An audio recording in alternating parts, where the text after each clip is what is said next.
अर्थात ध्यान एक निष्प्रयास गति है, जहाँ पर तुम कुछ करते नहीं हो फिर भी कृत्य घटते हैं। एफर्टलेस मूवमेंट, निष्प्रयास गति। तो सारे जीवन में और जगत में यही तो है।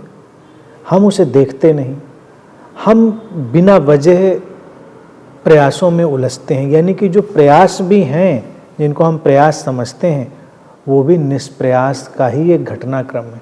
क्योंकि एफर्टलेस समझते ही व्यक्ति के मन में आता है तो फिर क्या कोई एफर्ट नहीं करें? ना करना भी तुम्हारे हाथ में नहीं है, क्योंकि करने के लिए भी हम डिजाइन्ड हैं, तो करना घटेगा।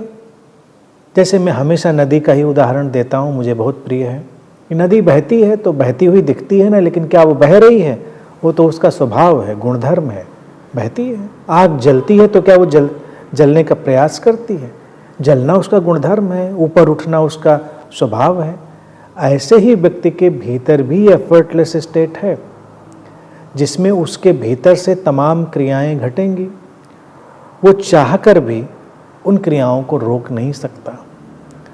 अब जिसकी बात सूत्र कह रहा है कि ये एक एफर्टलेस मूवमेंट है, तो ये जानना है और बिना किए कृत्य घटते हैं।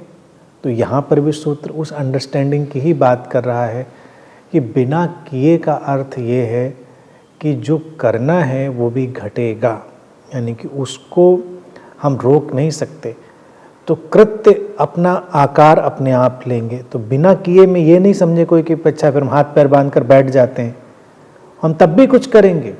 अगर हम हाथ पैर बांध कर बैठ भी जाएं तब भी हम सोचेंगे, हमारे अंदर से कुछ अलग किस्म का घटनाक्रम आकार ले सकता है, बहुत सारी चीज़ें हो सकती हैं। क्योंकि ये जो शरीर और मन है, ये जो बॉडी माइंड है, ये खास किस्म की फंक्शनिंग के लिए डिजाइन्ड है, प्रोग्राम्ड है। तो इसमें इतना उलझने की ज़रूरत नहीं है। बात बहुत सीधी है, साफ है, सूत्र उसको बड़ी स्पष्टता से हमारे सामने रखता है। अगर हम समझ लें और हम पूरी प्रकृति का अवलोकन करें तो हमको दिखाई देगा कि हम भी तो वैसे ही विकसित हो रहे हैं, हम वैसे ही आगे बढ़ रहे हैं और वैसे ही ये विकास, ये टोटल इवोल्यूशन हमारे ऊपर अपना काम कर रहा है। प्रकृति में चूँकि कहाँ क्या होता है इसकी चेतना हमको नहीं है, लेकिन अगर हम माने कि प्रकृति में जो हो रहा है वो प्रकृति में बाकी जगहों पर उसकी चेतना नहीं, तो भी ठीक है।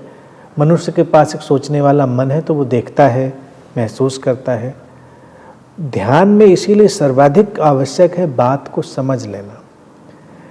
नहीं तो ध्यान में सब क्रियाएं हो जाती हैं कि हम करने में ही एक छलांग ले लेते हैं और करने लग जाते हैं।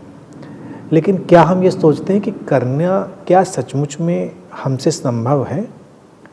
इस बात का दर्शन और इस बात के बाद ऐसा लगेगा कि भीतर हमने कुछ नहीं किया और कृत्य घटेंगे, जिसकी बात सूत्र कह रहा है। तो ये कृत्य अपने प्रवाह में, अपने फ्लो में आते रहेंगे। जब जो आवश्यक होगा व्यक्ति के शरीर मन से निकलेगा, प्रकट होगा और मोमेंट टू मोमेंट उसकी अपनी प्रोग्रामिंग कंडीशनिंग भी बदल रही होगी, उसके अनुसार भी परिवर्तन आएंगे।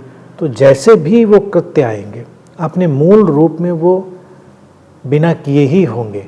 और वही सूत्र बात कह रहा है।